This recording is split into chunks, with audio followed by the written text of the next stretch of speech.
Hi folks, welcome to Nay Christmas this year Sunday. We're going to have a chat about the coronavirus situation, and then we're going to have a chat about the Labour Party, devolution Labour Party, Mayor devolution Labour Party. Whatever you do, dinna get an independence vote Labour Party, put it any way you want. Starmer is going to make a speech tomorrow. So we're going to have a chat about that. The coronavirus situation has obviously changed quite dramatically. Jimmy, your thoughts on the changes? Ooh, I'm a bit of a cynic, mate. I think it's been partly, it's been beautifully embraced by Whitehall because it gives them the opportunity to shut down the parts of England that are already getting way too busy with wagons and that.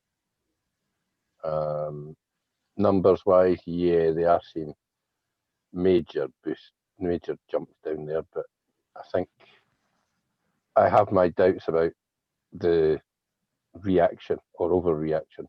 But at the end of the day, they were always kind of going to do it. I think Christmas was always going to be cancelled, and I think they're taking great delight in cancelling New Year. There's no danger it'll be 3 weeks in Scotland. I think it'll be the same 6 that you've got in Northern Ireland. And if Brexit does hit really bad, we could be sitting here at the end of February into March going, Jesus, I wonder if we'll ever get to go for a pint or go for meet my pals again. Stewart? Well, yes, Brexit and their planning for that worries me. I'm sorry I mentioned it, but Jimmy brought it up. It is a very convenient cover for what's already happening. All these 20-mile queues of lorries. I mean, that's before Christmas. Head on. However, I still think they really haven't got a grip on how to handle this pandemic here in this country at all. As it happened today, this morning, there was a report from Australia, and the state of Victoria, where Melbourne is, has closed their border to the neighbouring state of New South Wales. Now, they're closer together. There are more similarities between people who live in Melbourne and Sydney than there are between people that live in Glasgow and London. They're all Australians, after all. And yet they really they put roadblocks on the border. And you're not allowed, even if you've come from Melbourne, if you're coming back from anywhere that's a high risk area in New South Wales, you've got to fill in a form online and have this piece of paper when you approach the roadblock to come through the border. Now, why don't we have something like that at the border with England? Because right now it's quite low in Scotland. Because the people of Scotland and England wouldn't accept that level of authoritarianism. That's what there never has been that level of authoritarianism in this country. The Australians are a kind of federal state almost, aren't they? Their states have quite specific powers to do things like shutting their border that just don't exist here. I mean, shutting the border, i.e. Scotland, Scots no longer travel to England, the English no longer travel to Scotland, or the residents of those two countries don't travel to the other one. That's another she issue. She hasn't got the power to do it. That's the first thing. So it would need to be Westminster. I thought she said she has, and what she can do. The law. What she can do is use the health argument, i.e., you're in tier 4, therefore you can't travel out of tier 4. There's no way that she can actually say, Scotland, your border with England is shut. She can say that Dumfries and Galloway in the borders, you're in tier 4, no travelling out with, no travelling into. Well, she made it very explicit yesterday. Yeah, but she's not way beyond the normal inside Scotland. Stewart, she can say what she wants. The reality of what she can do is very different. She can't close the border. She doesn't have the authority.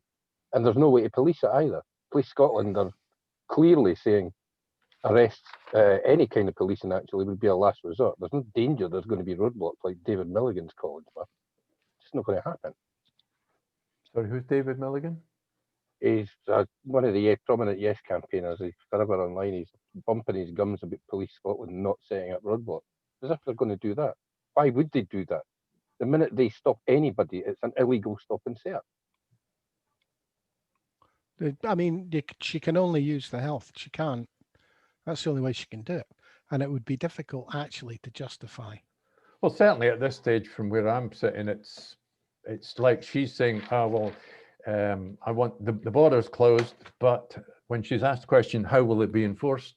she then says, "Oh, but that's nothing to do with me because it's an operational matter." Yeah. Basically, she's saying that the border's shut to try and convince as many people as possible who may travel not to. And That's why she said that, and that's why she used that platform to say that. But the reality of shutting it is a very different thing. But people are not following the not the law, the guidance. Look at all the crowds rushing on trains to leave London yesterday. Yeah. Yeah. Well, gosh, what a surprise! No surprise. You've got 24 hours to get out of London and go and visit your parents for Christmas or whatever. But we don't want you to do it. Yeah, right. Yeah, right. Where's my rucksack? I'm Like, out of here. bring all that virus, that highly transmissible virus, to Scotland. Yeah, come on. Aye, but Stuart, it's the same with people travelling within Scotland. If there's such a desperate need for a tier 4 lockdown on the mainland of Scotland, they'd have done it last night at midnight. There's clearly no need, and they're doing it for a political reason, because they're doing it in bloody Boxing Day. I actually, if I was in a tier 1 area, I'd be raging to go from tier 1 to tier 4 just like that, because the politicians have decided it. yeah, but you're a nutter. No, mate, I'm not. It's a remarkable infringement on people who have obeyed every rule, kept the virus contained, and kept low numbers in the Highlands, for example, and suddenly all their shops are getting shut. And these Highland communities, mate, they depend on the wee local shops that are now being closed. Oh, wait a minute, Spar can stay open because they serve you rogue. Look, look. Let's look at a different, an international level. South Korea, 645 dead this year for coronavirus. This country, 60-odd thousand people dead from coronavirus. And the population's not that much different. How come they can do it and we can't? Because the South Koreans are effectively run by a martial system. Their rulers tell them to do something, tell them to jump, and the whole country would say, how high? Vietnam? So wait a minute. Thailand? Wait a minute. I mean, well, they're all some form of dictatorship with the exception of South Korea. But really, so your position, Jimmy, is that we shouldn't have our rights infringed in this way. And I don't see why a tier 1 area is going tier 4, because if you take it for the Highlands point of view, mate, somebody 400 miles they've got called. Well, she told us why. She said it was so she could impose the travel restrictions that exist in tier 4. The travel restrictions that exist in tier 4 aren't going to make much difference in a tier 1 area, are they? The tier 1 area has no cases. Well, Very few cases at all. Wait a minute, Jimmy. People aren't meant to be travelling. Yeah, but if it's tier 4 and you're not traveling, you shouldn't be traveling in a tier 1 area. Therefore, it's a protection. But that protection doesn't extend to them having their shops shut. Absolutely everything shut down. Businesses gone to the wall.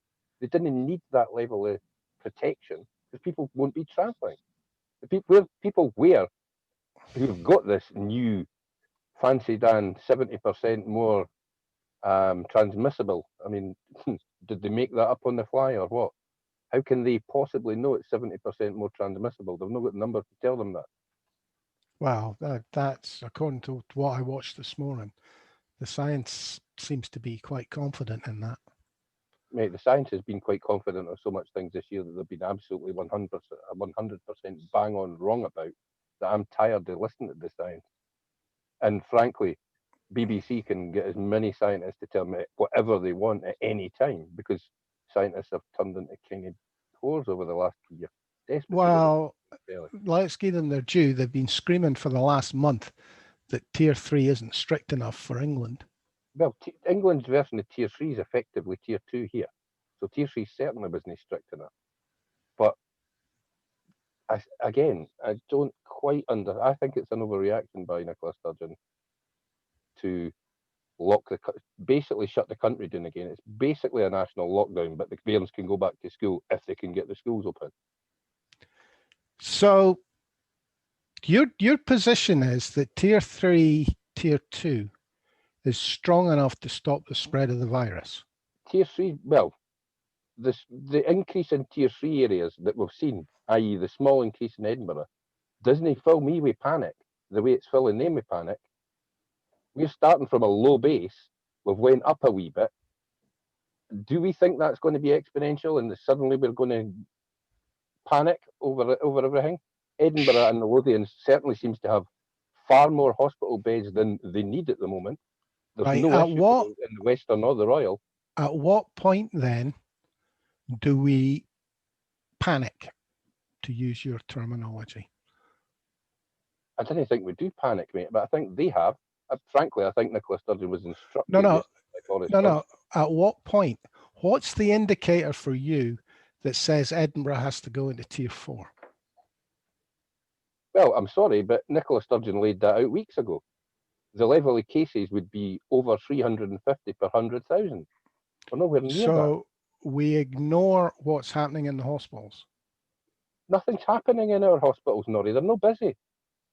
Right. Okay. Where's the evidence that says that Scotland has any problems with the hospitals? We've got more capacity than we need at the moment. At what point do we make the move?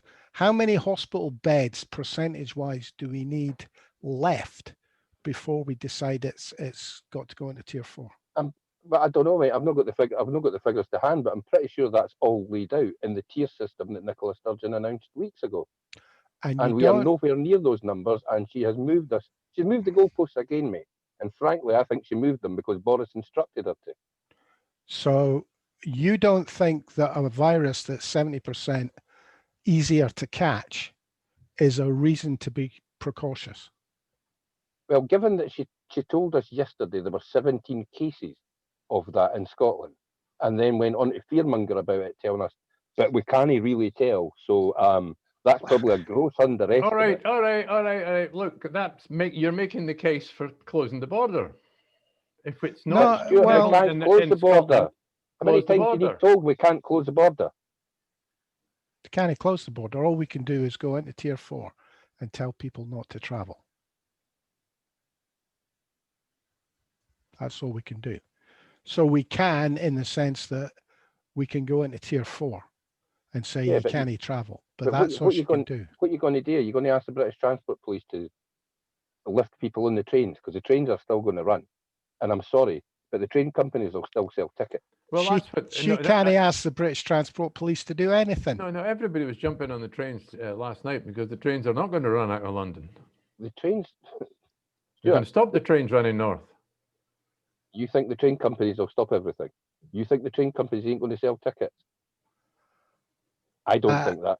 They've been taking massive subsidies from the government to keep themselves going. But if people turn up at the train station asking for a ticket, I think they'll sell it. And there will be people who have good reason to travel, so they'll need to be the trains will have to run. Frankly, no, I have to say that I'm glad she's done what she's done. You know, I think shutting it down before it becomes a problem is a smart move. See, in the fullness of time, you might be proved right on it, but I don't think it is. And frankly, how she can say that the Western Isles can remain in tier 1, where people that can see the Western Isles are being moved to tier 4, I think is ridiculous. Well, as we say, only time will tell, I think. Will we move on? Aye, could do. Today, all the papers are trailing a speech that Keir Starmer's given tomorrow. And the big news is he's turned into the dinosaur Brown. Oh, that's me away, guys. Sorry. Right, cheers, Jimmy. All right, Jimmy.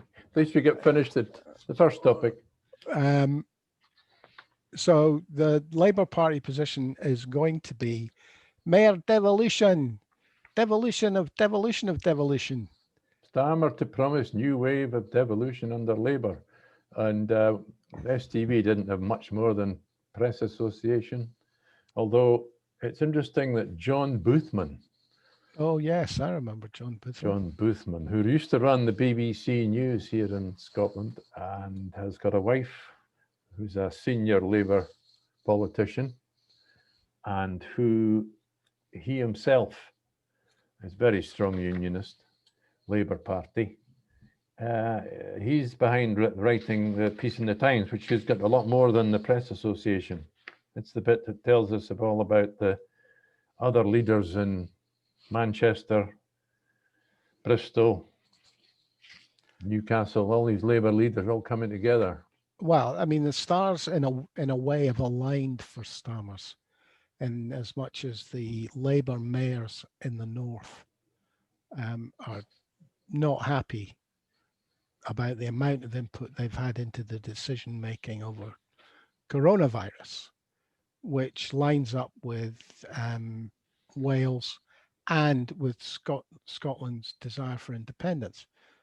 So he's taken the ridiculous, I believe, line of mere devolution. That's at least 4 years away, presuming the Labour government could get in 4 years' time. It'll come to nothing before then.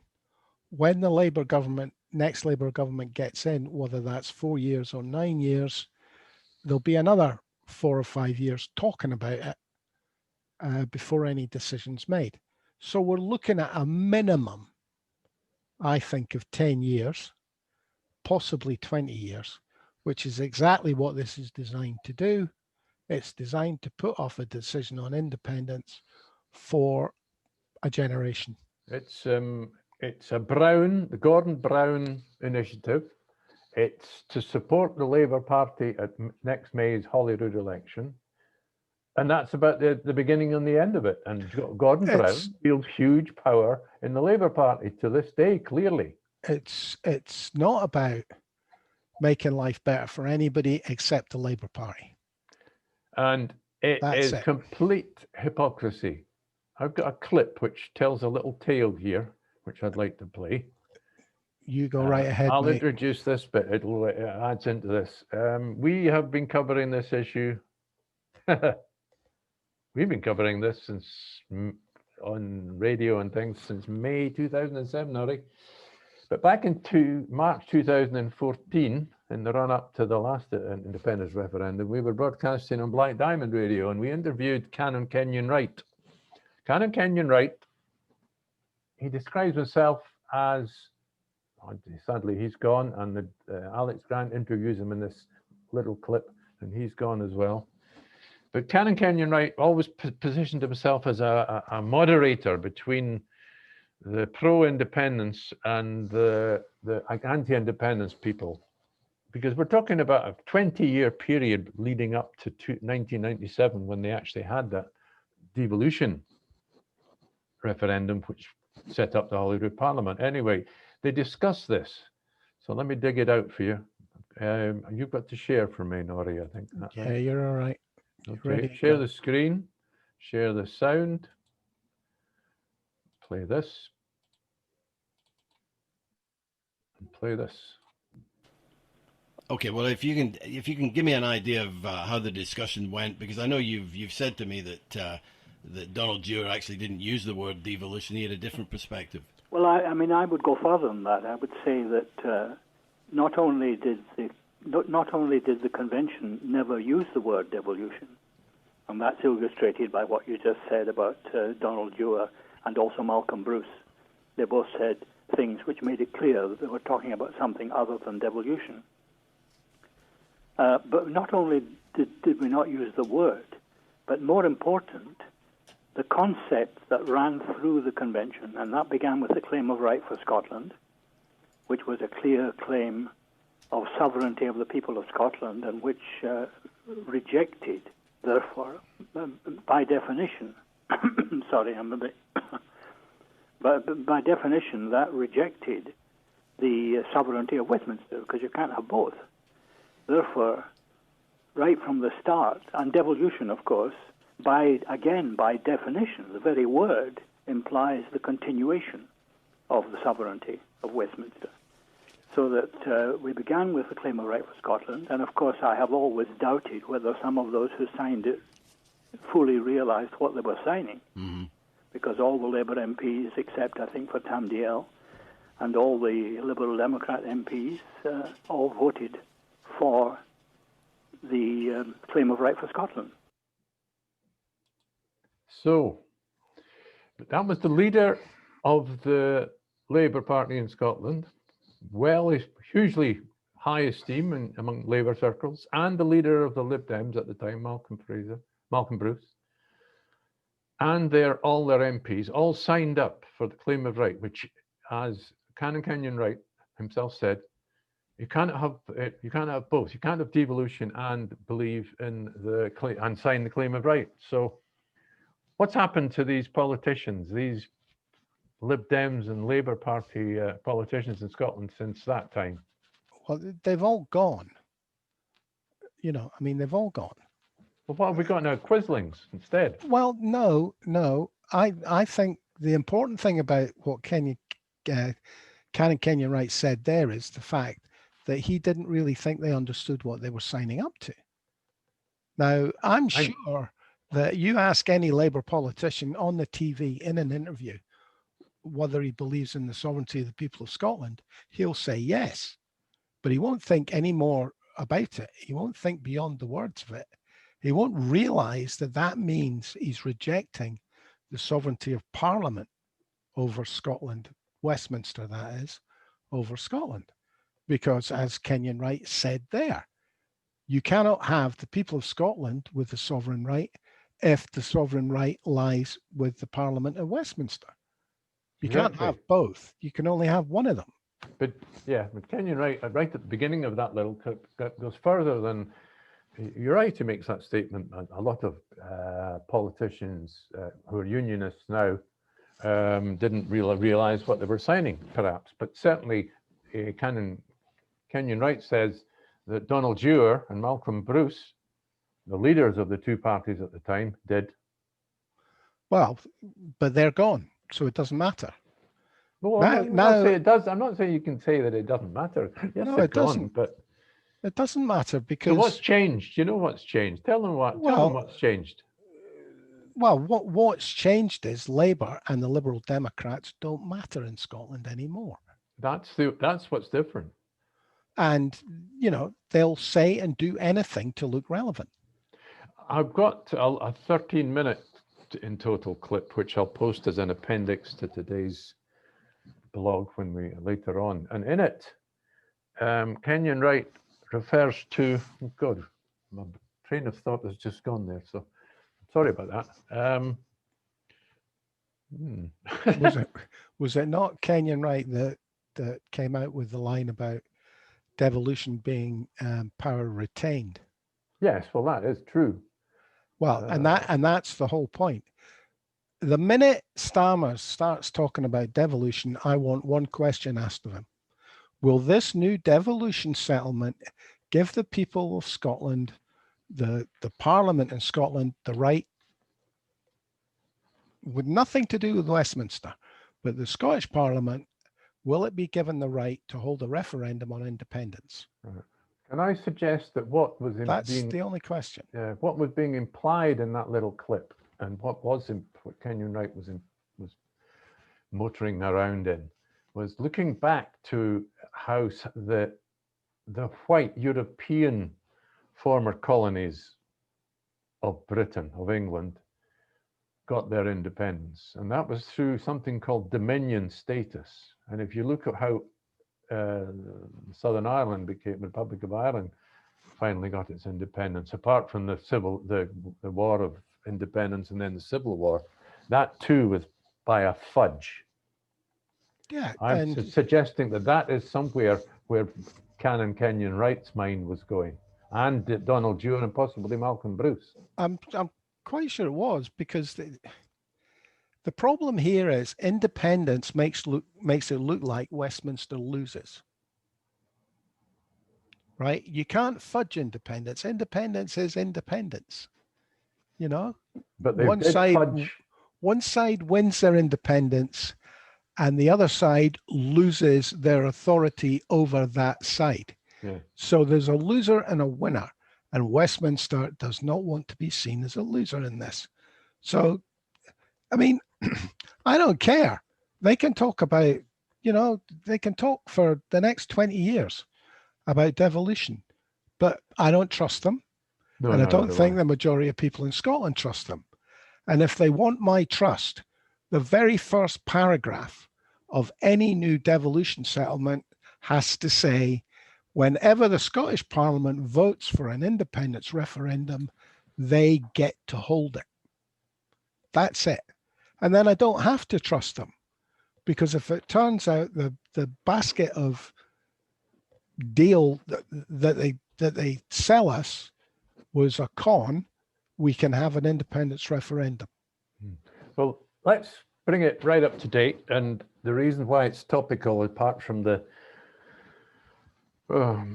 launch by Keir Starmer tomorrow, we might even get more details than we've already got about what they're talking about. It'll be a Gordon Brown plan, of course, supported by, as we already pointed out, these Labour mayors. But what we can expect is that it to be wielded as a defence in certainly in any independence referendum campaign that comes up in the near future. The unionists are going to go very strongly for a 3-question referendum, are they not? Yeah, I mean, first of all, they're going to prevaricate. You know, this is another excuse in the bag. You've got now is not the time. Oh, wait until we sort out what this new devolution settlement is going to be. And then you can have your independence referendum. That, I mean, it's what they did with the convention that Canon Kenyon Wright was chairing. That had nothing to do with devolution. That was all about how little do we have to give away to shut them up. That was it. And this will be the same.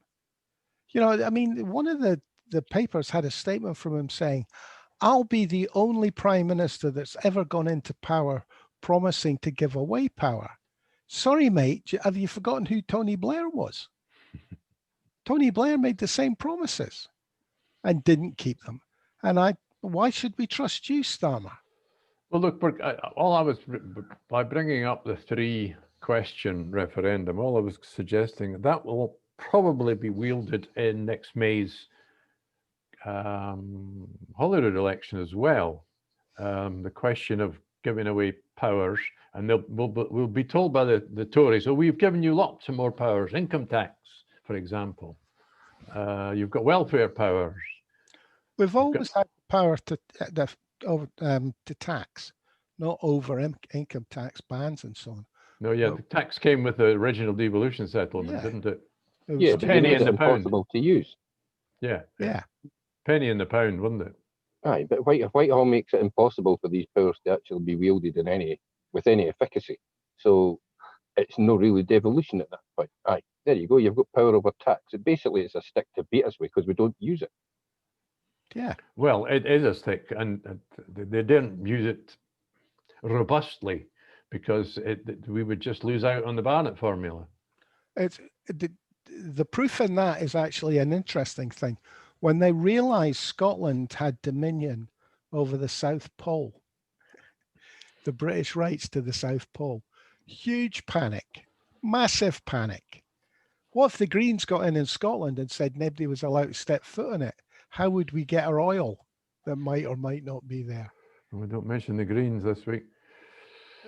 No, I'm sorry. This Labour thing, Labour has to be one or t'other. It either has to simply be a unionist party and say it's a unionist party and stop playing at being something in between unionism and independence because nobody believes them.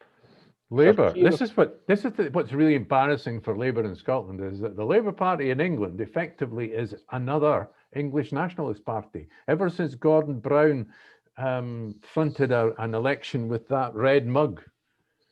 British jobs for British people. I'm sorry, they've been anti-immigration, anti the workers. Did you see that latest poll that was just published about how the working classes in England are not supporting Labour at all, at any level? Well, there's always been, I can't remember the character's name, Alf Garnett types in the working class. Jimmy, soon as we've got you back. Aye, well, Sir Keir of Camden will not have his problems to seek over the next few months. And his problems will mostly be with Labour mayors who think he's a clown, who think he's absolutely eviscerating the Labour Party and taking it further right than Tony Blair ever did. I mean, for God's sake, how can you offend Andy Burnham by taking the Labour Party too far right? But Keir Starmer's managed to do that. How can Keir Starmer talk about federalism, but not a federalism that applies to them? Well, that is the other elephant in the room. Why would England want a federal UK? They don't. They have as much federalism as they can cope with at the moment. The settlement right now is perfect for England, and they will not change it. Is federalism anywhere in this press release yet? I don't see it. Oh, it will be. If it's a Gordon Brown plan, it will be. Yeah, but it'll be the most federalism ever federaled. Aye, but they'll call it something else, mate, because they ken that the word federalism is going to get rammed down their F. There's too many F's these days. They'll get rammed down their F and throats. They'll call it, so they'll come up with some new moniker for it. What do you reckon? Power sharing. I don't know. No, that's got connotations in Northern Ireland. I don't know. I wanted to just reinforce what I was saying before Jimmy came back, where somewhere along the way that somebody might look for a fudge, and it might be called Dominion status. It's too late. They've done what they're good at. They've waited too long. I mean, every independent country from the empire, they waited too long, and they came up with the stupid fudge of the Commonwealth. Be a brave Englishman that asks any Scotsman anywhere to accept the term Dominion status. They've never had dominion over us in 1,000 years. You think we're going to willingly sign it over now? Ooh, didn't think of that, Jimmy. I have to be honest. Yeah, very good point. They'll call it independence in the UK. That's what they'll do. That's how they'll fudge it. Barry, I'm pretty sure we could find somebody remarkably politically incorrect like John Lydon to write us a song about that. Oh dear. But as I say, for me, any new agreement would have to have in the very first paragraph, the Scottish Parliament at a time of its choosing can call an independence referendum without the okay of Westminster. Otherwise, it's just a ball and chain of a different colour. There you go. I think we'll be able to laugh uproariously at Keir. I mean, God only. Presumably, he was planning to come up here to deliver his speech, and now it'll be zoomed from Camden. Well, I'm gonna start my question time question. I'm gonna start working on it now. Mm-hmm. Because I mean, the Smith Commission. Who knocked back most of what was in the Smith Commission? What party? The Labour Party. Why were you less willing to devolve power than the Conservative and Unionist Party of Great Britain and Northern Ireland? And they'll do what every government does. It doesn't matter what colour it is; they pull power to the centre. And how hypocritical! Apparently, he's quoted here as saying, "I don't believe in putting up borders across any part of the United Kingdom, but you've accepted a border across the bloody English Channel." Mm-hmm. The English Channel, the Irish Sea. The Irish Sea. So there's two new borders. What difference is one more going to make? Safe to assume that the Labour Party will choose not to run candidates in Northern Ireland next time, having run them. And he's talking. He's fairy dust on his policy. He says, a United Kingdom that's a force for social justice and moral force for good in the world. Well, that's gone, hasn't it? Certainly not. That was just a negotiating ploy. Christ, he's not even got a Labour Party that's a source for moral justice. There's a moral justice in removing the whip from a former leader just to be petulant. And the other question, there are some Jewish members moaning about being sidelined for something. Well, yeah, the Jewish members of Labour who don't agree with Labour's policy are now being sidelined and threatened with expulsion because they're speaking out, and they're being anti-Semitic by speaking out, apparently. Well, that'll happen when you're Jewish, of course. You know, that occurs to me that is actually similar to what Alec Massey is describing happened to Andy Wightman and the Greens. We seem to live in an era where you can't be in the party unless you follow the golden rules. There's no possibility to have a discussion. Yeah, it was quite frightening to read Alec Massey's piece and agree with most of it this morning. Aye, and I mean, I do read Massey. He talks some good sense sometimes, but that's going to come back to bite the Greens, because every time they stand up and start complaining about no democracy, somebody's going to stand up and say, "Oh, but Andy Wightman wasn't allowed to even listen to the arguments, let alone take part in them." Well, it's particularly weird considering what has happened in the SNP only a month ago. Well, they've made a pretty poor swap, I would suggest, when they've lost Andy Wightman and got some of the freak shows that have moved from the SNP to the Greens.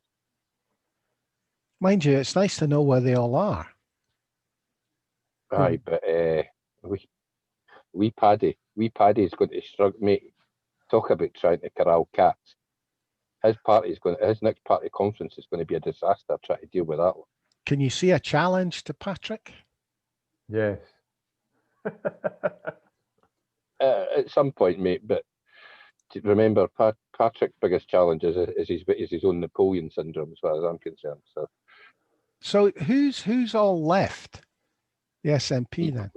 You have that wonderful candidate, that person, shall I say, who still has a walloper and insists on being called a woman, who works for Rape Crisis Scotland. All right. Having got the job saying they were a woman. And is it Merjam?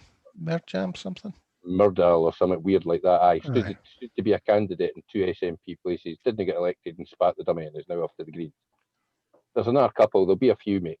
There'll be a few of the woke brigade will go to the Greens eventually, because end of the day, they were only in the SNP to try and get themselves positioned.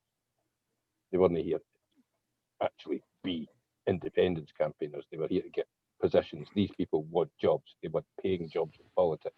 And if they can get them, the Greens will be, let's be honest, it's easier to deal with. It's easier to take over the Greens when you've almost taken over the SNP and then been spun out. Let's pause it. Well, let's look at one thing that's not clear to me.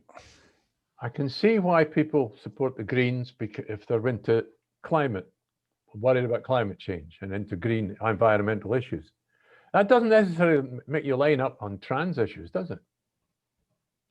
Well, no, but the Greens are very much how do you put it politely? Right the Greens have got political correctness oozing out of every pore. All right, where do you go if you're if you want to support a party that's championing environmental issues and you don't support the extreme Green Party Conservatives? That's where you go.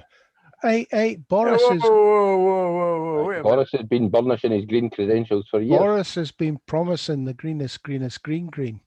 Mm-hmm. Yeah. No, you've so gone too green far there. That greeny face could get past it. No, they're definitely not going to the Tories. But where do they go?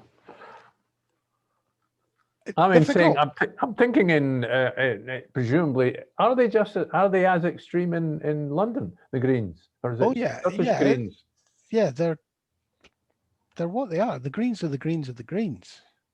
I mean, they have a public face down south, Lucas, who's great. It's fantastic. Actually, she's spot on. Unfortunately, she's not the power in the Green Party. She's way too normal to be the power in the Green Party. But they've still got she is all the loony. elected representative, and she's a pretty good one at that. They've got all the Looney Tunes in the background, though. Mm-hmm. Lord Such. Well, we've got, I mean, in Edinburgh, we've got a couple of really very capable people. Chaz, what's his name? Chaz, can't remember. But, you know, Booth, Chaz Booth, good, smart people in the Greens. But you've always got that lunatic fringe. Every party's got it. I mean, the Tories have got people that think, you know, public transport's a good idea. The Tories have got front bench spokesmen that think sending kids up chimneys is acceptable. They're all broad churches, but you're right, everybody's got a lunatic friend. Anything else pop up, Jimmy? You didn't get a chance. You wanted some awards suggestions, Norrie. Oh, that's true. I thought that the I Write yearly awards would work, because at that point were the I Write Ya, as in I Write Ya Bobag, I Write Ya Campaign of the Year. There's a few that I came up with. Campaign of the Year, we could all have our ideas about it. I think Ian Lawson, because he's a great thing. He brought to attention what was going on. Are these the candidates, and then we've got to figure out who's going to get them next week or something? I was actually thinking what we might do today was go over not the winners, but more the nominees, the categories. I mean, I've got a category in mind that basically is who would look best in an SAS uniform. And so I hate to think where on earth that's come from, Norrie. What dark recess of your mind have you been fantasizing about politicians in SAS uniform? Who should be sent on a deep sea fishing holiday?